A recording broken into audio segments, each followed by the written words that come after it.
தென்கிழக்கு வங்கக்கடல் பகுதியில் கடந்த 26ஆம் தேதி நிலவிய ஆழ்ந்த காற்றழுத்த தாழ்வு மண்டலம் மேற்கு வடமேற்கு திசையில் நகர்ந்து மோண்டா புயலாக வலுப்பெற்று தென்மேற்கு மற்றும் அதனை ஒட்டிய தென்கிழக்கு வங்கக்கடல் பகுதிகளில் நிலவியது. இந்நிலையில் மத்திய மேற்கு வங்கக்கடலில் நிலை கொண்டுள்ள மோண்டா புயலானது தீவிர புயலாக வலுப்பெற்றுள்ளதாக வானிலை ஆய்வு மையம் தெரிவித்துள்ளது. ஆந்திராவின் மச்சிலிப்பட்டினத்திற்கு தென்கிழக்கே நிலை கொண்டுள்ள மோண்டா தீவிர புயல் மணிக்கு 15 கிலோமீட்டர் வேகத்தில் நகர்கிறது. மச்சிலிப்பட்டினத்திற்கு தென்கிழக்கே 190 கிலோமீட்டரில், காக்கிநாடாவுக்கு தென்கிழக்கே 270 கிலோமீட்டர் தொலைவில் புயல் மையம் கொண்டுள்ளது. ஆந்திராவின் விசாகப்பட்டினத்திற்கு தெற்கே தென்கிழக்கே 340 கிலோமீட்டர் தொலைவில் புயல் மையம் கொண்டுள்ளது.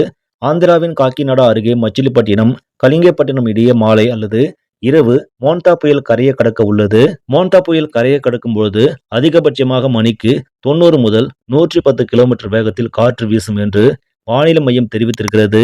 இந்த மோண்டா புயல் கரையை கடக்கும் பொழுது ஆந்திரா மட்டுமல்லாமல் தமிழகத்திலும் அநேக இடங்களில் கனமழை பெய்யும் என்று தெரிவித்திருக்கிறது. குறிப்பாக சென்னை, வட தமிழகத்தில் அநேக இடங்களிலும் கன முதல் மிக கனமழைக்கு வாய்ப்பு இருப்பதாகவும் தெரிவித்திருக்கிறது.